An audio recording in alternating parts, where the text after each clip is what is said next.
ఎన్నో సందర్భాలలో ఆయా రీతులలో మనము వర్తమానాలు కూడా విని ఉంటాం. అయితే ఈ భూమి మీద ఎన్నో నామాలు ఉన్నాయి. ఒక్కొక్కరికి ఒక్కొక్క నామం ఉంది. ప్రతి ఒక్కరూ ఒక పేరు కలిగి ఉన్నారు. అయితే ఈ భూమి మీద ఉన్నటువంటి ఏ నామమున్నా కూడా ఇంత బలమైనటువంటి నామము కలిగినది లేదు అని మనం ఎరిగిన వారమే. అందుకొరకు ఇక్కడ రాయబడతా వచ్చింది, యెహోవా నామము బలమైన దుర్గము అని.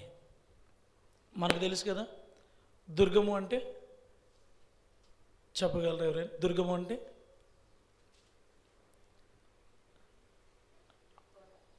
కోట కదా, కోట. ఇంకా మన భాషలో చెప్పాలంటే ఇంకా పర్యాయ పదముగా మనకు అర్థమయ్యే భాషలో చెప్పాలంటే కోట లేదా గృహము అని కూడా చెప్పవచ్చు, లేదా ఇల్లు అని కూడా చెప్పవచ్చు. యెహోవా నామము ఒక బలమైన దుర్గము. పూర్వకాలము రాజులు పరిపాలన చేసేటప్పుడు వాళ్ళ కోటలలో ఒక బురుజు కట్టుకునేవాళ్ళు. బురుజు కర్నూలులో ఉంది, కొండారెడ్డి బురుజు అని. దుర్గము అనేటువంటి మాటకు మరొక పర్యాయార్థం ఏంటంటే బురుజు, ఎత్తైనది, చాలా ఎత్తుగా ఉంటుంది. అందులోకి అందరూ వెళ్ళలేరు. యెహోవా నామము బలమైన దుర్గము అని ఎందుకు ఇక్కడ రాయబడతా వచ్చిందంటే, ఇంకా దానికన్నా ఇంకా ఎత్తైనది, దానికన్నా ఇక ఆశ్రయం ఇచ్చేది, ఇక దానికన్నా మనకు భద్రతనిచ్చేది ఇంకా వేరేది ఏది కూడా లేదు. అందుకొరకే ఇక్కడ రాయబడతా వచ్చింది, యెహోవా నామము బలమైన దుర్గము. ఎవరైతే ఈ నామము క్రిందికి వస్తారో, ఎవరైతే ఈ నామమును ఒప్పుకుంటారో, ఎవరైతే ఈ నామము కావాలని కోరుతారో, ఎవరైతే ఈ నామమును ఆశ్రయించాలని ఇష్టపడతారో వారందరికీ కూడా ఇప్పుడు మనకు అర్థం కావడానికి వాతావరణం ఇప్పుడు మనకు బయట సరిగా లేదు. ఒకవేళ మనందరం బయట ఉన్నామనుకోండి, ఒక పెద్ద పైన ఆకాశంలో ఉరుములు వచ్చాయనుకోండి, మనం బయటే ఉంటామా? ఉండం. ఎక్కడికి వస్తాం? లోపలికి వస్తాం. ఎందుకు వస్తాం? ఇప్పుడు మనం లోపల ఉంటే ఉరుములు రావా? పోతాయా? కానీ ఉరుములు వచ్చినా కూడా మనం బయట ఉండకుండా పరిగెత్తుకొని లోపలికి వచ్చినాం. ఎందుకు వచ్చినాము? ఇక్కడ ఉంటే మనకు భద్రత ఉంటుందని. అంతే కదా? బయట ఉంటే మనకు భద్రత ఉండదు, ఇక్కడ ఉంటే మనకు భద్రత ఉంటుందని ఏం చేస్తాం? మనం యాక్సిడెంటల్గా మనకు తెలియకుండానే బయట ఉండే వాళ్ళం పరిగెత్తుకొని లోపలికి వస్తాం.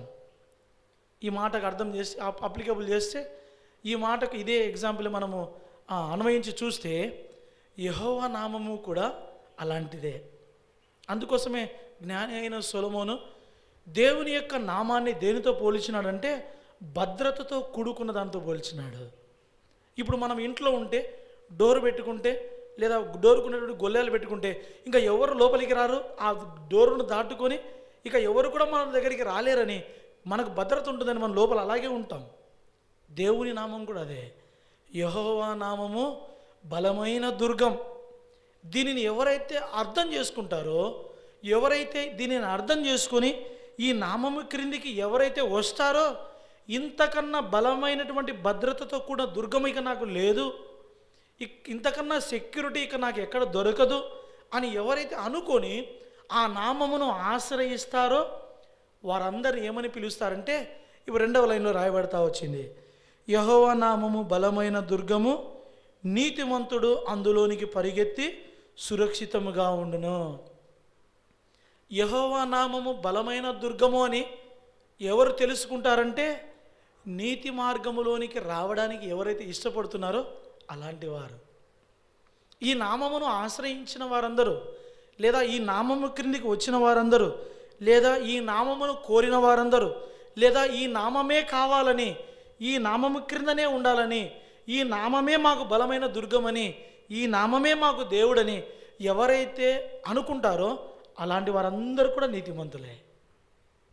అలాంటి వారు లేదా నీతిమంతుడు అందులోనికి, ఎందులోనికి అంటే యెహోవా నామము బలమైన దుర్గమని ఎంచుకున్న దానిలోనికి పరుగెత్తి ఎలా ఉంటాడంట? సురక్షితంగా ఉంటాడు. ఇక ఎక్కడ కూడా ఇంత భద్రత ఎక్కడ లేదు. మనకి ఎక్కడుందయ్యా భద్రత అంటే ఈ నామము క్రిందనే, యెహోవా అను నామము క్రిందనే తప్ప ఇంకా ఎక్కడ కూడా మనకు భద్రత, సురక్షితమైనటువంటి భద్రత లేనే లేదు.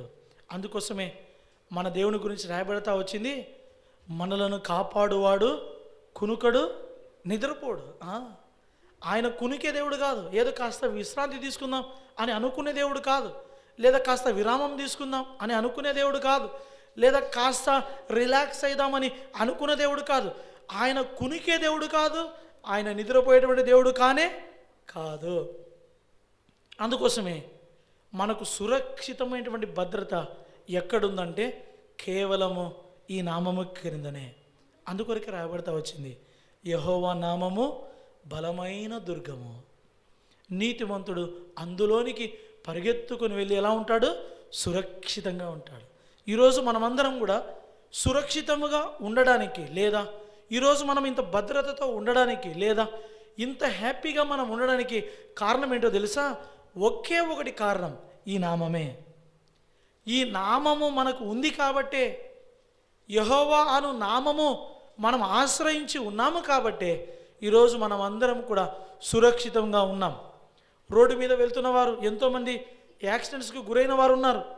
ఇప్పుడు మనం కూడా అదే రోడ్ల మీద వస్తూ వచ్చినాం, కానీ మనం సురక్షితంగా ఉన్నాం. ఇప్పుడు ఎంతోమంది ఆయా రీతులుగా ఎన్నో ఇబ్బందులలో, శ్రమలు, ఇక్కట్లలో ఉన్నారు. కానీ ఇవి ఎన్నో ఇబ్బందులు మనకు రాకుండా పోలేదు, ఇక్కట్లు, శ్రమలు మనకి కూడా రాకుండా పోలేదు, మనకు కూడా వచ్చినాయి. కానీ మనం ఎలా ఉన్నాం? సురక్షితంగా ఉన్నాం. ఎందుకో తెలుసా? యెహోవా నామము అనేటువంటి నామము మనం కలిగి ఉన్నాం కాబట్టి, ఆ నామము ఎంత శక్తివంతమైనదో, లేదా ఆ నామము ఎంత బలమైనదో, ఆ బలమైన నామాన్ని మనము ఆశ్రయించినాము కాబట్టే ఈరోజు మనం ఎలా ఉన్నాము? సురక్షితంగా ఉన్నాము. ఈరోజు మొట్టమొదటిగా మనం ప్రభుని ఏమని ఆరాధించాలంటే, దేవా, నీ బలమైన నామాన్ని సురక్షితంగా ఉండడానికి నువ్వు నాకు అనుగ్రహించినావే. ఈరోజు నేను ఇంత సురక్షితంగా ఉండడానికి, లేదా నేను ఇంత భద్రతతో ఉండడానికి, లేదా నేను ఇంత ఆనందంతో ఉండడానికి ఈరోజు దానికి కారకుడవు నీవే. ఎందుకో తెలుసా? నీ నామము బలమైన నామము. ఆ బలమైన నామాన్ని నాకు దుర్గముగా నువ్వు ఇచ్చినావు దేవా. అందులను బట్టి నేను నిన్ను ఉదయకాల సమయంలో ఆరాధిస్తున్నానని ప్రభువును మనం ఆరాధించాలా. అందుకోసమే ఈరోజు బైబిల్ గ్రంథంలో నుండి ఆరాధన కొరకై యెహోవా నామము బలమైన దుర్గమని ఎవరు ఎంచినారు? ఎంచినటువంటి ఒక వ్యక్తిని నేను మీకు చూపించాలని ఇష్టపడుతున్నా. యెహోవా నామము బలమైన దుర్గమని ఎంచి ఆ నామము క్రిందికి వచ్చినటువంటి ఒక వ్యక్తి తన జీవితాన్ని ఎంతవరకు ఎలా మలుపు తిప్పుకొని తీసుకువెళ్ళిందో ఇప్పుడు మనం ఆరాధన కొరకై కొన్ని మాటలు చూసే ప్రయత్నం చేస్తాం. రండి, సాదృశ్యంగా మన పురికొల్పు కొరకై ఒక వ్యక్తి జీవితాన్ని మనం చూస్తాం. యెహోవా నామం బలమైన దుర్గము, నీతిమంతుడు అందులోనికి పరిగెత్తుకొని వెళ్ళి ఎలా ఉంటాడంట? సురక్షితంగా ఉంటాడు. దేవుని గురించి తెలియదు, కానీ ఈ నామము క్రిందికి ఆ వ్యక్తి వస్తూ వచ్చింది. అయితే సురక్షితంగా తన జీవితాన్ని ఎలా కొనసాగించిందో ఇప్పుడు కొన్ని మాటలు మనం చూస్తాం. రండి, ఋతు గ్రంథము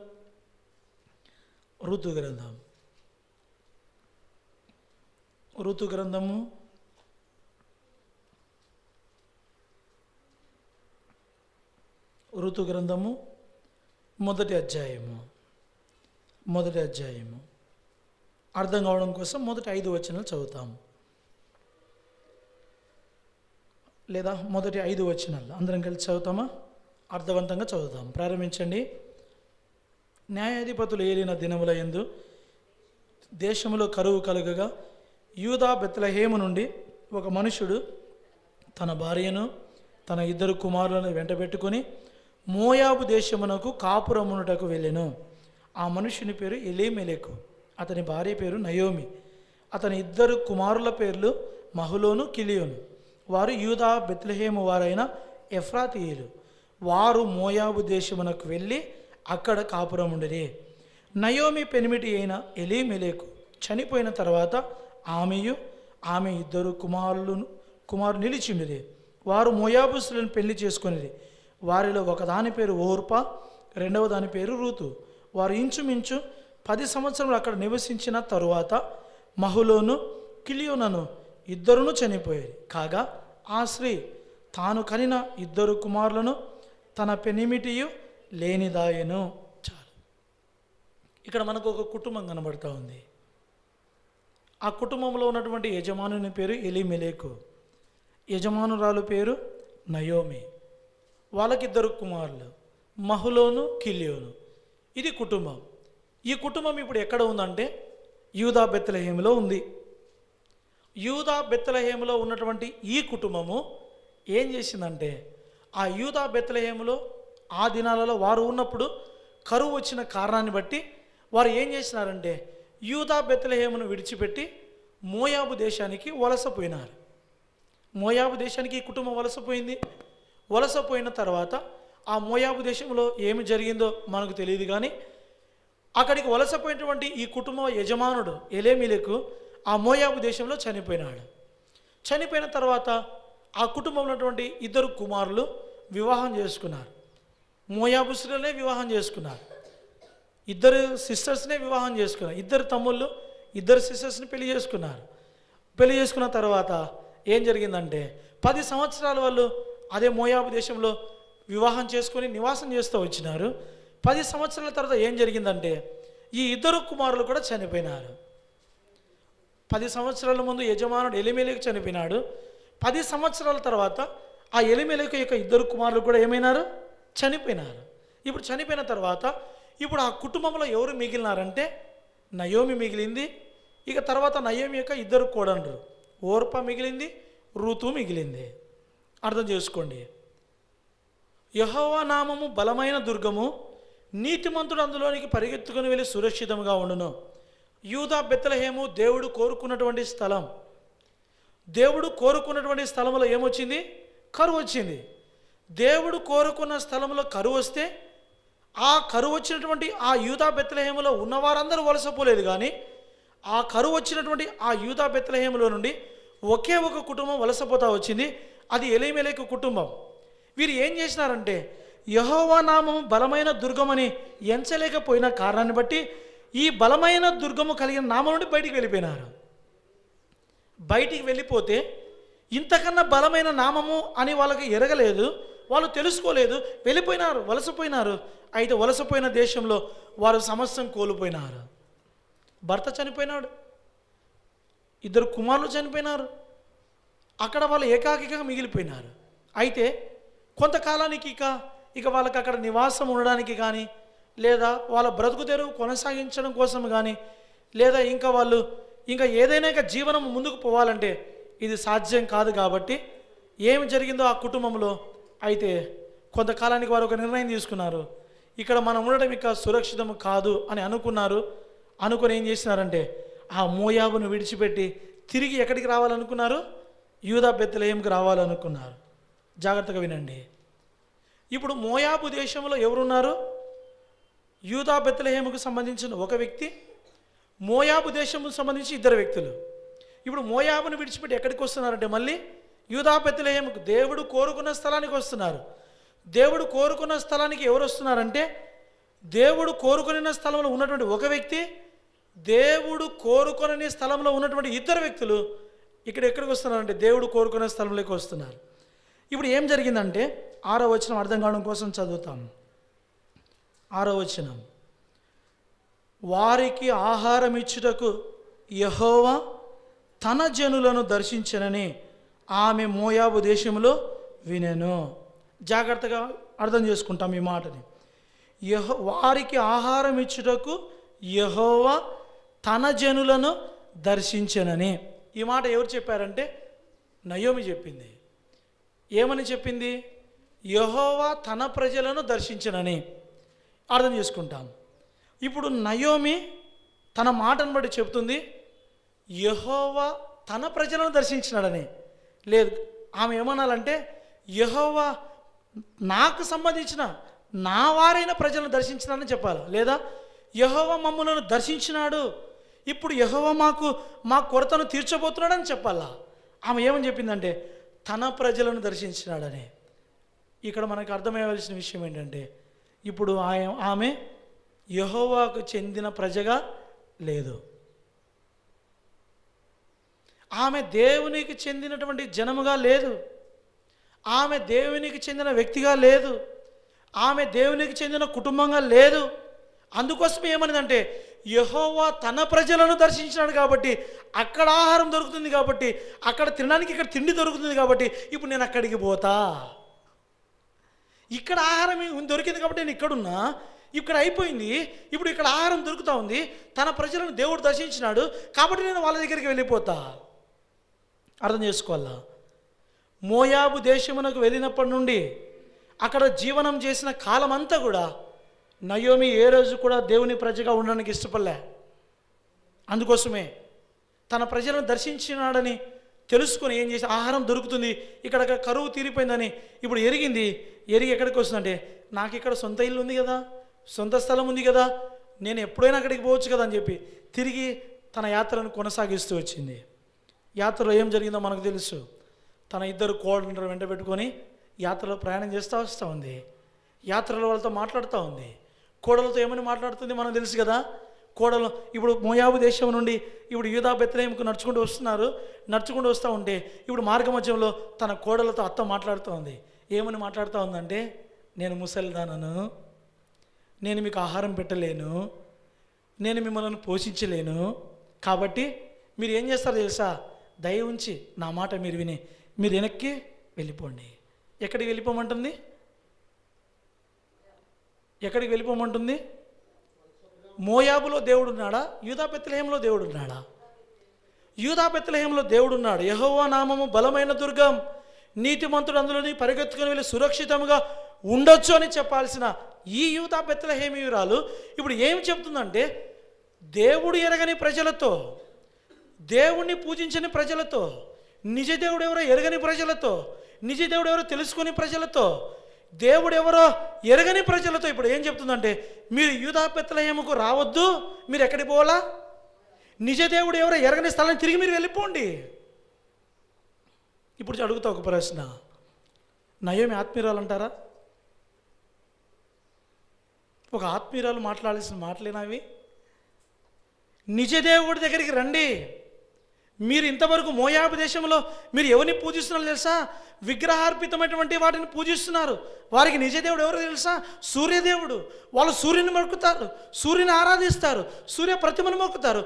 ఆ ప్రతిమను మొక్కే వాళ్ళు యూదా బెత్లెహేములో నిజమైన దేవుని దగ్గరికి వస్తూ ఉంటే ఈ ఆత్మీయురాలు ఏమని చెప్పాలా? ఆ విగ్రహార్పితమైన దాన్ని విడిచిపెట్టి రండి. ఏది ఏమైనా సరే యెహోవా నామము బలమైన దుర్గమో, నీతిమంతులందరికి వెళ్ళి సురక్షితంగా జీవనం చేయొచ్చు. మనం అన్నీ కోల్పోయినాం. నేను భర్తను కోల్పోయినా, మీరు కూడా భర్తలను కోల్పోయినారు. ఇప్పుడు మనం నిరాశ్రయులం, మనకు ఆశ్రయం ఏమీ లేదు, మనకు అన్నీ పోయినాను సరే రండి, మనకు యెహోవా ఉన్నాడు, ఆ నామమిక్కనికి మనం వెళ్దాం రండి అని వాళ్ళని తీసుకొని రావాల్సిన ఈ స్త్రీ ఏం చెప్తుందో తెలుసా? దయచేసి నా మాట మీరు వినండి, మీరు వెనక్కి వెళ్ళిపోండి. మార్గ మధ్యంలో వారి మధ్య జరుగుతున్న కాన్వర్జేషన్ ఇదే, వారి సంభాషణ ఇదే. యాత్ర మొదలైనప్పటి నుండి వారి మాట, వారి భాష, వారి కూత అంతా ఒకటే. ఏందో తెలుసా?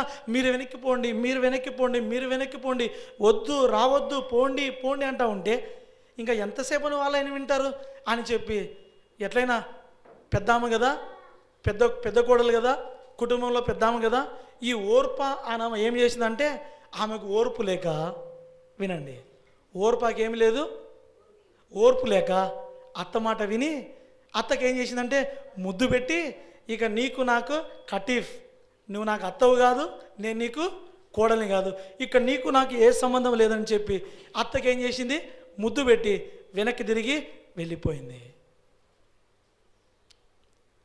ఎట్లా కూడా ఒక ఆమెను కన్వే చేయగలిగింది, ఒక ఆమెను ఎట్లా కూడా మోటివేట్ చేసి ప్రోత్సహించి తిరిగి వెనక్కి పంపేసింది. వెనక్కి ఎక్కడికి పంపించింది? మోయాబు. ఎవరున్నారు అక్కడ? నిజదేవుడు ఉన్నాడా? నిజదేవుడు ఎరగని ప్రజల మధ్యకి వెనక్కి పంపించేసింది. ఒక ఆమె వెళ్ళిపోయింది. ఇప్పుడు ఇంకొక ఆమె ఉంది. చూసావా ఋతు? ఓర్పు నా మాట వినింది, నా మాట విని వెనక్కి వెళ్ళిపోయింది. నువ్వు కూడా తల్లి నా మాట విను, పెద్దదాన్ని చెప్తున్నా, అనుభవజ్ఞరాలి నేను, నువ్వు వెనక్కి వెళ్ళిపో అంటే ఋతు కూడా ఏం చేయాలి? ఇప్పుడు అత్త మాట విని ఏం చేయాల? వెనక్కి వెళ్ళిపోవాలి కదా. కానీ ఆమె ఓర్ప మాట్లాడినట్లు మాట్లాడలే. ఆమె ఒకటి చెప్పింది, చూడత్తా, నువ్వు ఎక్కడికి వెళ్తావో నేను అక్కడికి వస్తా, నువ్వు ఎక్కడ ఉంటావో నేను అక్కడ ఉంటా, నువ్వు ఎవరిని పూజిస్తావో నేను వాళ్ళని పూజిస్తా, నువ్వు ఎవరిని మొక్కుతావో నేను వాళ్ళని మొక్కుతా, నువ్వు ఎక్కడ చనిపోతావు అక్కడ చనిపోతా, నిన్ను ఎక్కడ పాతి పెడతారో నీతో పాటు నన్ను కూడా అదే చనిపోయిన తర్వాత నన్ను కూడా నీ దేవుడే నా దేవుడు, నువ్వు ఎక్కడ చనిపోతే నేను అక్కడే చనిపోతా, పద నీతో పాటు వస్తా, వెనక్కి మాత్రము వెళ్ళను. అప్పటికి కూడా ఊరుకుండాలి కదా. ఎత్త ఏమంటుంది, వద్దమ్మా రూతు, నువ్వు యవనస్తురాలవి, నీకు తెలియదు, దయచేసి వెనక్కి బొమ్మా. అప్పుడు చెప్పింది రూతు, నేను వెళ్ళను, నేను ఒక నిర్ణయం తీసుకున్నా, నేను వెళ్ళను, నేను వెనక్కి తిరిగి వెళ్ళను, నువ్వు ఎక్కడుంటే నేను అక్కడే ఉంటా అత్త, నువ్వు నాకు ఏమి చెప్పొద్దు అని అంటే ఒక్క మాటతో అత్త నోరు మోయించింది.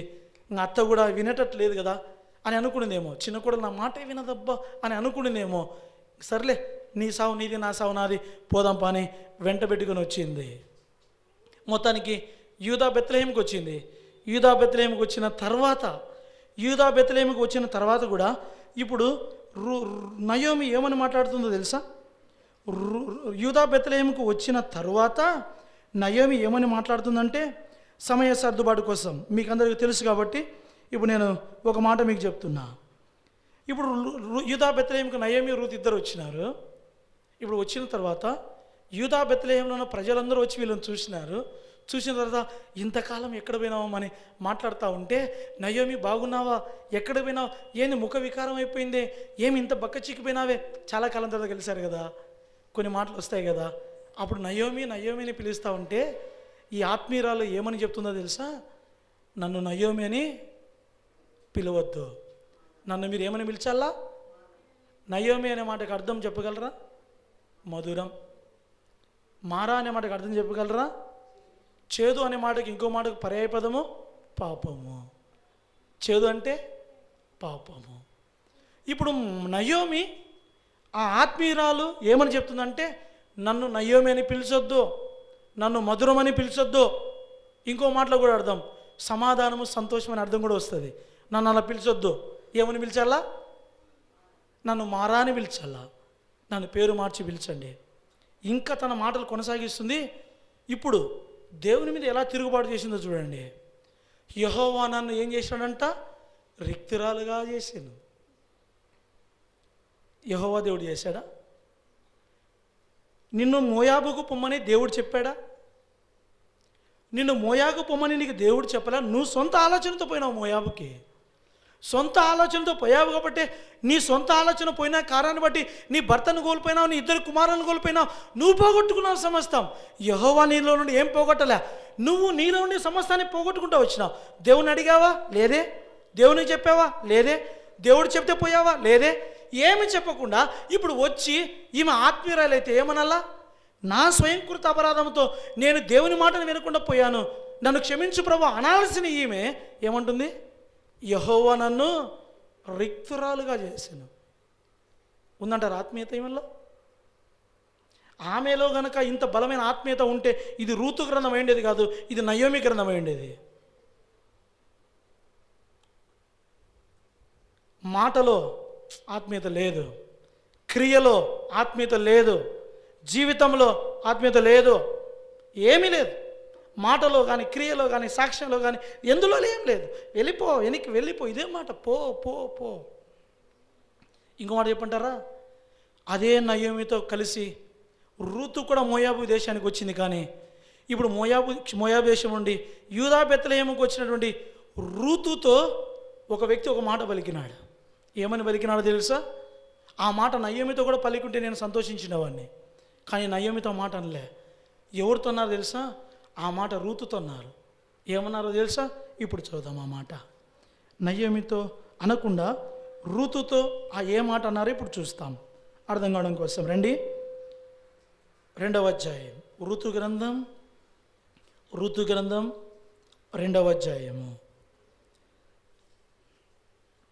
చదువుదాం అందరం కలిసి. 11, 12 వచనం చదువుదాం, అందరం కలిసి చదువుదాం, అర్థమయ్యే రీతిలో చదువుతాం.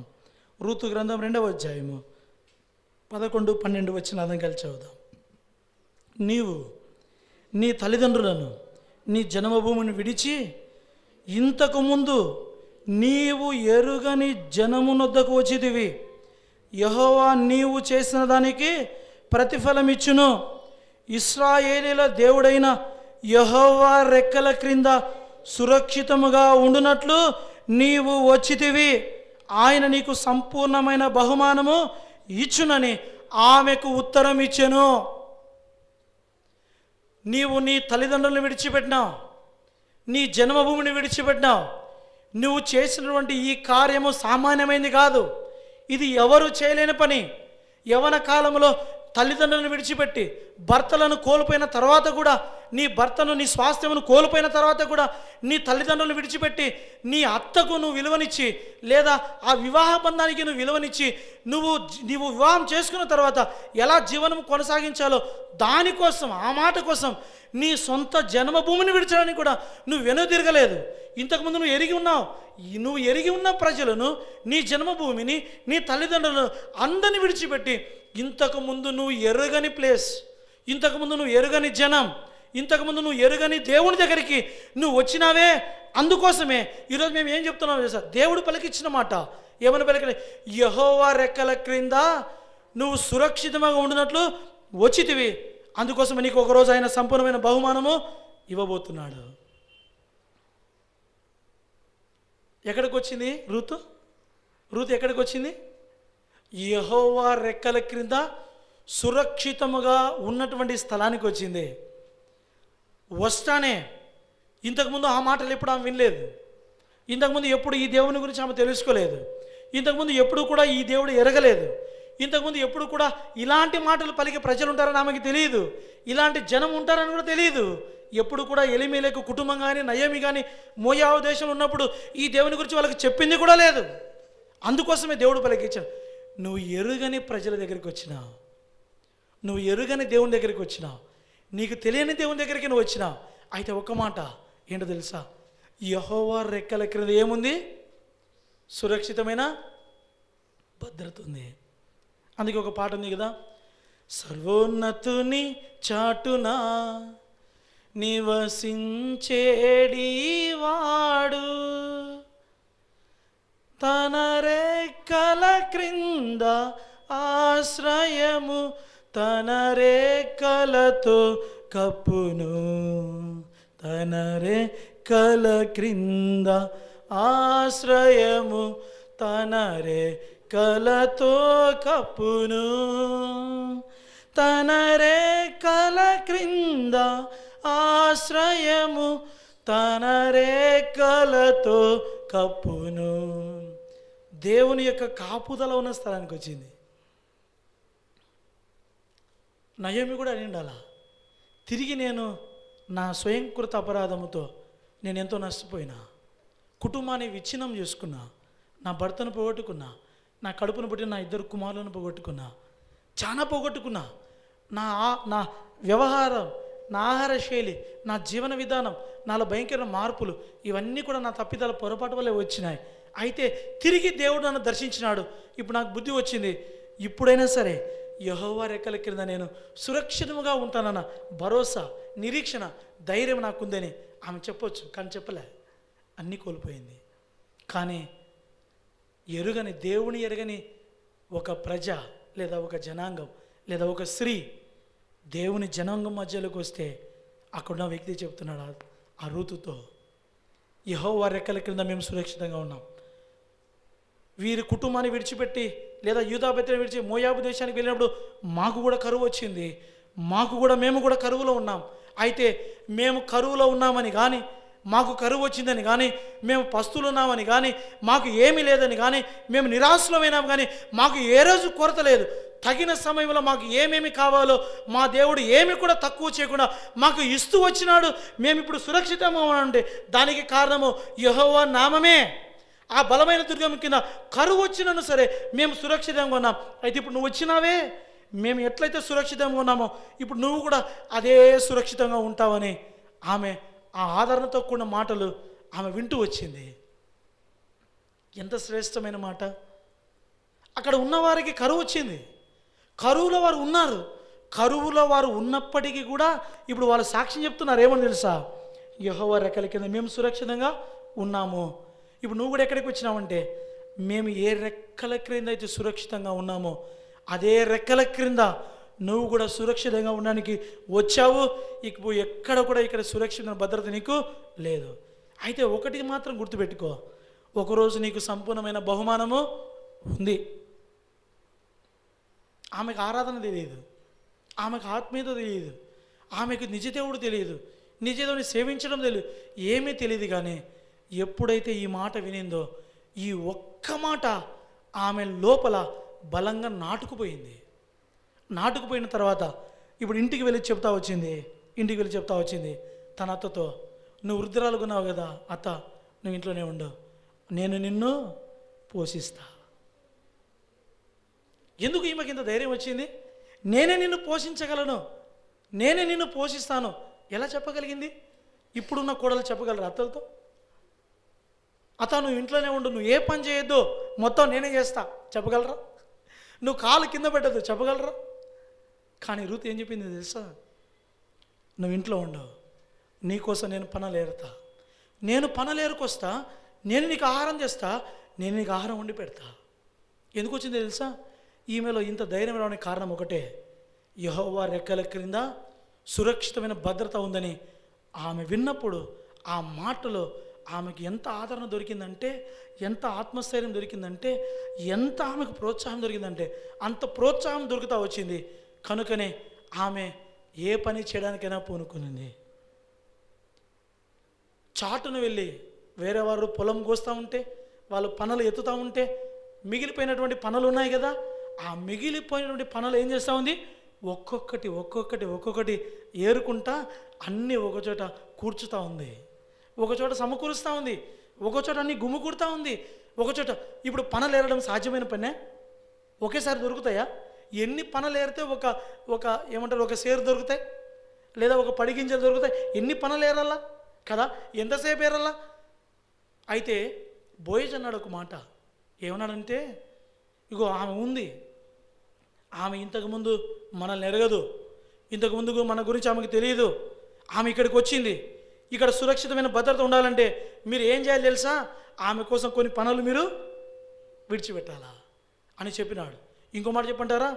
రూతు యవ్వనస్తురాలని ఈ రూతును గురించి ఆ యూదా బెత్లెహేములో ఉన్న యవ్వనస్తులతో కూడా చెప్పినాడు, ఆమె జోలికి ఎవరు వెళ్ళొద్దు, ఆమె జోలికి ఎవరు వెళ్ళొద్దు, ఆమె జోలికి ఎవరైనా వెళ్ళారనుకోండి బాగూడదు, ఆమె జోలికి కానీ ఆమెను ఎవరైనా ఏమైనా అనడం కానీ ఎవరేమి చేయొద్దు. ఎందుకో తెలుసా? యెహోవా రెక్కల క్రింద ఆమె సురక్షితంగా ఉండడానికి వచ్చింది. ఇక్కడికి వచ్చిన తర్వాత ఏదైనా జరగరాని జరిగితే నీకు నాకు కాదు అవమానం. ఎవరికి అవమానం? దేవునికి అవమానం. అందుకోసమే చెప్పినాడు, యవనస్తులతో చెప్పినాడు, హెచ్చరించినాడు. యవనస్తులు హెచ్చరించి ఆ రూతు జోలికి ఎవరు పోవద్దు, ఆ రూతు వేరే దేశస్తురాలని చెప్పి, ఆమె వేరే ప్రాంతం నుంచి వచ్చిందని చెప్పి ఎవరు ఆమెను ఏ మాట అన్నారని బాగూడదు. ఎందుకో తెలుసా? మనము దేవుని ప్రజలము. ఏమనింది? మనము దేవుని ప్రజలం. దేవుని ప్రజలు ఎలా ఉండాలంటే అలాగే ఉండాలా చెప్పినాడు, హెచ్చరించినాడు. అందుకోసమే రూతు ఎక్కడికి వెళ్ళినా కూడా ఆమెకి ఎలాంటి అవాంతరమైనటువంటి అభ్యంతరాలు జరగలేదు, ఎలాంటి ఆటంకాలు జరగలేదు, ఎలాంటి తప్పిదాలు జరగలేదు, ఎలాంటి పొరపాట్లు జరగలేదు, ఎలాంటి దుష్కార్యములు ఏమీ జరగలేదు. ఆమె ఒంటరిగానే అన్ని చోట్లకు వెళ్తూ వచ్చింది. కానీ ఆమె ఎక్కడికి వెళ్ళినా కూడా అనుభవపూర్వకంగా ఆమె తెలుసుకుంటూ వచ్చింది. ఏంటో తెలుసా? ఆమె ఎక్కడికి వెళ్ళినా ఒకటే తెలుసుకుంటూ వచ్చింది, నేను ఎక్కడికి వెళ్ళినా సరే యెహోవా అనే నామము ఉన్న చోటికి నేను వచ్చాను కాబట్టి నాకు సురక్షితమైన భద్రత ఉంది, నాకు సురక్షితమైన భద్రత ఉంది అని ఆమె భావిస్తూ వచ్చింది. కాబట్టి ధైర్యంగా వేరే వారి పొలంలోకి పనులు ఏర్పడని వెళ్ళింది. ఎవరైనా వెళ్ళగలరా? పొలంలోనికి ఒంటరిగా స్త్రీలు వెళ్ళగలరా? సహోదరులు వెళ్ళగలరా? పోతారా? మీరు పోతాను అనగోళ్ళి, నువ్వు ఒక్కటి ఏదైనా పొలంలోకి పోయి వస్తావా? పోయి రాలేవు, భయం కదా. రూతు యవ్వనస్తురాలు భయపడకుండా వెళ్తూ వచ్చింది. ఎందుకో తెలుసా? యెహోవా నామము ఉన్నటువంటి స్థలం, ఆ నామము బలమైన దుర్గముగా ఉన్నటువంటి స్థలం అది. కాబట్టి ఆమె అంత సురక్షితంగా ఉండగలిగింది. ఇక్కడ మనం ఏం నేర్చుకోవాలంటే, మనం కూడా ఈ లోకంలో ఉన్నాం, ఈ పొలము అనేటువంటి లోకంలో మనం కూడా ఉన్నాం. మనము కూడా ఈ పొలము, రూతు ఆ పొలంలోకి వెళ్ళింది, ఎవరు ఏ అభ్యంతరాలు ఆటంకాలు ఆమెకు చేయలేదు. మనం కూడా పొలంలో ఉన్నాం. మత్తయి సువార్త రాయబడతా వచ్చింది, ఈ పొలము లోకానికి సాదృశ్యంగా ఉంది. అంటే మనము కూడా పొలం అనేటువంటి ఈ లోకంలో మనం ఉన్నాం. మనము కూడా ఎక్కడికి వెళ్ళినా కూడా ఈరోజు సురక్షితంగా ఉన్నామంటే దానికి కారణం ఏంటో తెలుసా? యెహోవా అను నామము మనం కలిగి ఉన్నాం కాబట్టి, ఆ నామము క్రింద మనం ఉన్నాం కాబట్టి, ఆ నామము క్రింద మనం జీవిస్తున్నాం కాబట్టి, మనము ఎక్కడికి వెళ్ళినా కూడా మనకు ఏముంది? సురక్షితమైన భద్రత ఉంది. నీ చుట్టూ, నా చుట్టూ, మనందరి చుట్టూ యెహోవా నామము అనేటువంటి ఈ బలమైన దుర్గం అనేటువంటి ఈ నామము ప్రొటెక్షన్ మనలను ఆవరించి ఉంది. అర్థం కావడానికి ఒక మాట చెప్పంటారా? మన పితరులైన ఇశ్రాయేలు ఐగుప్తు నుండి కనాను దేశానికి వస్తున్నారు. కనాను దేశానికి వాళ్ళు వస్తున్నప్పుడు దేవుడు వారి మధ్య ఎలా నివాసం చేస్తూ వచ్చినాడు? పగటిలో మేఘస్తంభముగా, రాత్రిలో అగ్నిస్తంభముగా వారి చుట్టూ గస్తీ తిరుగుతూ వచ్చినాడంట. రాయబడతా వచ్చింది అన్నమాట, నిర్గమకాండంలో రాయబడతా వచ్చింది. దేవుడు తన ప్రజల చుట్టూ గస్తీ తిరుగుతూ ఉన్నాడు. ఎలా తిరుగుతూ ఉన్నాడు? గస్తీ తిరగడం అంటే ఏంటంటే దీని చుట్టూ తిరగటం. మనము కూడా యెహోవా అను ఈ నామము క్రిందికి వచ్చాము కాబట్టి మనము కూడా ఎక్కడికి వెళ్ళినా కూడా మన చుట్టూ కనబడకుండా ఈ యెహోవా అనేటువంటి ఈ బలమైన దుర్గంతో కూడిన ఈ నామమే మన చుట్టూ ఏముంది? గస్తీ తిరుగుతూ ఉంది. అందుకే ఇశ్రాయేలును కాపాడు దేవుడు అని రాసిన మాట. ఏమని రాస్తుంది? ఇశ్రాయేలును కాపాడు దేవుడు. ఇశ్రాయేలు ఆ యొక్క వాగ్దాన పుత్రులతో మనము కూడా సహపౌరులుగా చేర్చబడతా వచ్చినాం. మనము కూడా వాళ్ళమే. మనల్ని కూడా కాపాడే దేవుడు ఎవరు? ఈ యెహోవా అను నామం కలిగిన వాడే. రూతును ఏ విధంగా ఆయన కాపాడి సంరక్షించి భద్రపరుస్తూ వచ్చినాడో మనలను కూడా ఈ లోకములో ఆయన మనలను కూడా కాపాడి సంరక్షించి ప్రతి క్షణం, ప్రతి గడియ, ప్రతి నిమిషం, ప్రతి గంట, ప్రతి రోజు, ప్రతి వారం, ప్రతి కాలం కూడా నిన్ను నన్ను కూడా మన దేవుడు కాపాడుతూనే ఉన్నాడు. మనము కూడా ఇప్పుడు దేవుని ఆరాధించాలి. ఏమని ఆరాధించాలా? ప్రభా, ఈ లోకం అనే పొలంలో నేను కూడా ఉన్నా, అయితే నా ముందు ఎన్నో అవాంఛనీయమైనటువంటి ఘటనలు జరుగుతున్నాయి, కానీ అవి ఏవి కూడా నా దగ్గరికి రాలేదు. కారణం ఏంటో తెలుసా? కేవలం నీ నామమే. నీ నామము బలమైన దుర్గంగా ఉంది కాబట్టి నాకు ఏది కూడా సంభవించలేదు. ఈరోజు నేను సురక్షితంగా, నేను ఇంత భద్రతతో, నేను కాపాడబడి ఉన్నానంటే దేవా, దానికి కారణము నువ్వే. అందుకోసమే దేవా నేను నిన్ను ఆరాధించడానికి వచ్చాను ఇక్కడికి. అందుకోసమే దేవా నేను నిన్ను ఆరాధిస్తున్నాను. ఈరోజు సమాజంలో ఎలుగెత్తని మనం కూడా ఏం చేయాలా? దేవుణ్ణి ఆరాధించాలా. అక్కడ రాయబడతా వచ్చింది కదా సామెతల గ్రంథంలో, నీతిమంతుడు అందులోనికి వెళ్ళి సురక్షితంగా నీవు ఉండునని. ఈమె వచ్చింది ఈ నామం క్రిందికి.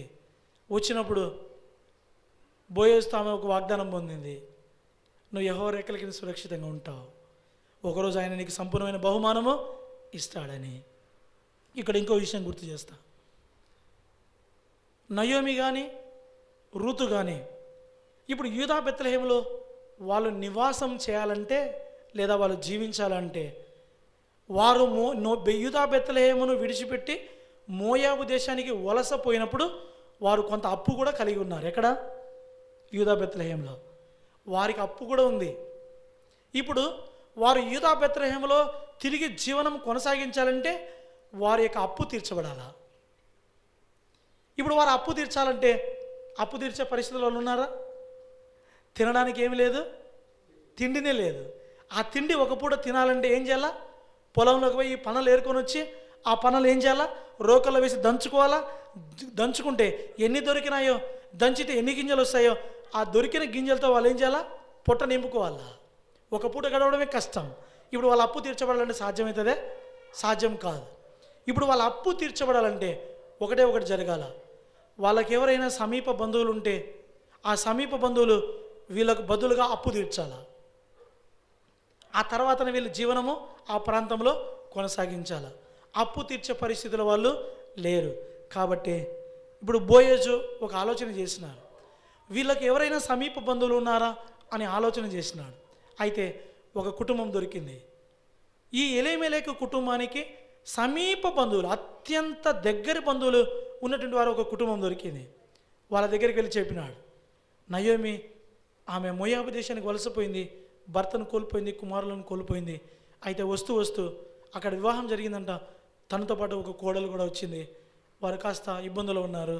నువ్వు సమీప బంధువుడుగా ఉన్నావు కదా, మన ధర్మశాస్త్రం ప్రకారము వాళ్ళ రుణం నేను కూడా తీర్చగలను, నేను అంత ఆస్తిపరుణ్ణి, అంత ధనము నా కాడుంది.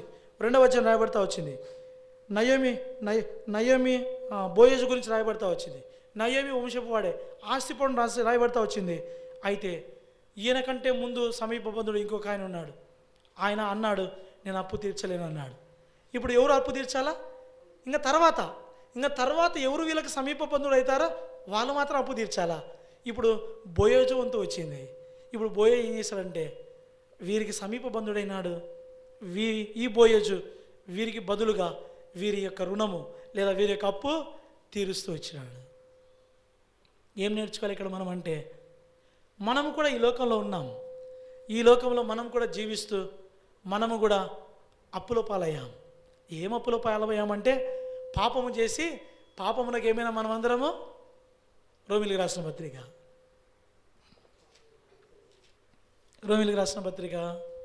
6వ అధ్యాయము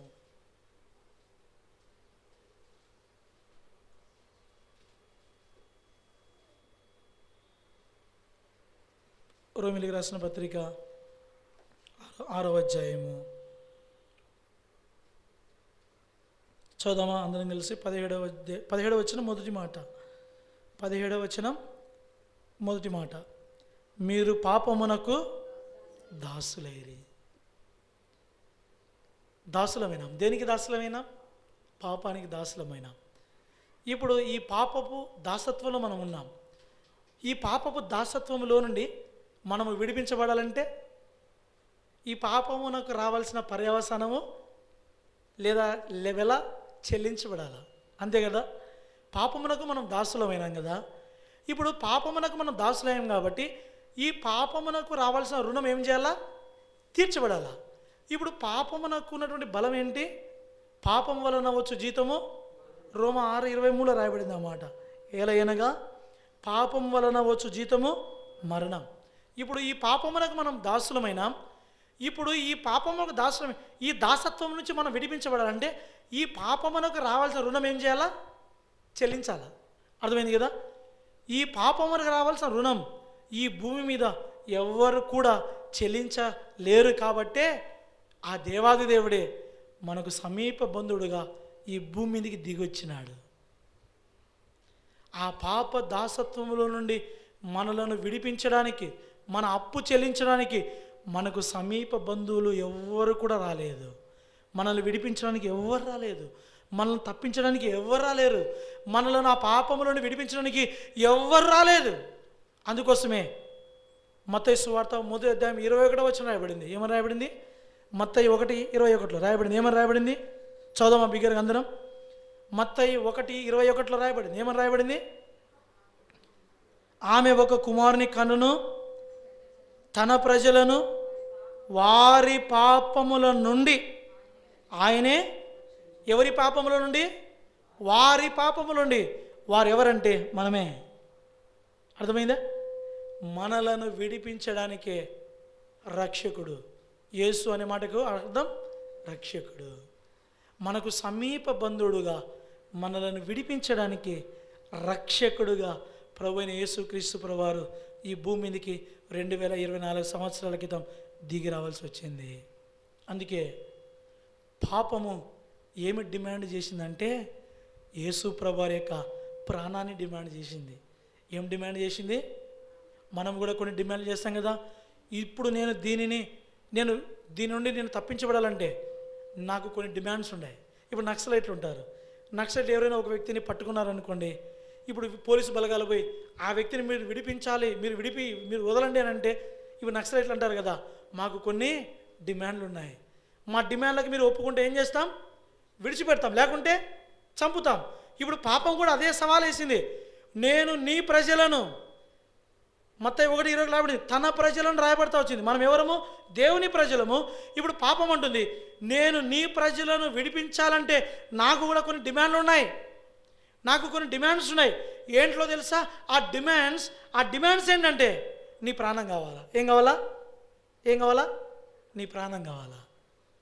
యేసు ప్రభువారు ఆ డిమాండ్కి ఒప్పుకున్నాడు. ఎస్, నా ప్రజలను విడిపించడానికి నువ్వు నా ప్రాణాన్ని కోరావు కదా, నా ప్రాణాన్ని ఇవ్వడానికి నేను సిద్ధపడుతున్నా. మత్తయి సువార్తలో యేసు ప్రభువు అదే మాట చెప్పాడు, నాకు ఈ భూమి మీద ప్రాణము పెట్టుటకు అధికారం కలదు, ప్రాణము తీసుకుంటే కూడా నా అంతటా నేనే నా ప్రాణాన్ని పెట్టుచున్నాను. యేసుప్రభు అన్నాడు, నా అంతటా నేనే నా ప్రాణాన్ని పెడుతున్నా, నేను ఒప్పుకున్నా. ఇక్కడ ఉన్నవారిని అడుగుతున్నా, తల్లిదండ్రులను అడుగుతున్నా, మీ పిల్లల కోసం ఒకవేళ మీరు ప్రాణం పెట్టాల్సిన పరిస్థితి వస్తే పెడతారా? మీ పిల్లలకు బదులుగా నాతో సహా, టు బి ఫ్రాంక్ చెప్పమంటారా? ఆ పరిస్థితి నాకు ఎదురైతే నేను ఆ సాహసము చేయలేదు, ఎవరని చేయలేదు. నీ పిల్లలకు బదులుగా నువ్వు చనిపోవాలని ఎవరిని చెబితే చనిపోతామా? అది ఒక్కటి మాత్రం చేయం. ఏమైనా చేయడానికి ఇష్టపడతాం, కానీ చనిపోవడానికి మాత్రం మనం ఒప్పుకొనే. అయితే ఆ దేవాది దేవుడు ప్రభువైన యేసుక్రీస్తు ప్రభువారు తన ప్రాణమును పెట్టడానికి ఇష్టపూర్వకంగా ఒప్పుకున్నాడు. ఆయన ఇష్టపూర్వకంగా తన ప్రాణం పెట్టాడు. నా అంతటా నేనే నా ప్రాణాన్ని, ఎవడు నా ప్రాణం తీయట్లేదు, నా అంతటా నేనే నా ప్రాణాన్ని పెడుతున్నాను. ఎందుకు పెడుతున్నానంటే, నేను ప్రాణం పెట్టితేనే పాపం నుండి మీరు విడిపించబడతారు, అప్పుడు మీకు విడుదల వస్తుంది. బోయజు చేసిన పని కూడా అదే. బోయజు వారి యొక్క రుణాన్నంతా ఆయన తీర్చడానికి ఒప్పుకున్నాడు. బోయజు రూతుకు లేదా నయోమి కుటుంబానికి యేసుక్రీస్తు ప్రభువారికి సాదృశ్యంగా ఉన్నాడు. మనకైతే బోయజు లాంటి వారు మన ముందుకు వచ్చి మనకు బదులుగా వారు మన అప్పు తీర్చలేదు, కానీ మన కొరకు ఎవరు అప్పు తీరుస్తూ వచ్చినారంటే, మనకు బదులుగా ప్రభువైన యేసుక్రీస్తు ప్రభువారే మనకు సమీప బంధువుడుగా ఈ భూమి మీదకి దిగి వచ్చి మన అప్పంతా, ఆయన పాప రుణమంతా ఆయన తీసివేస్తూ వచ్చినాడు. అందుకోసమే ఒక అద్భుతమైన మాట బైబిల్లో రాయబడతా వచ్చింది. చదువు ఆ మాట. కొలస్సీలకు రాసిన పత్రిక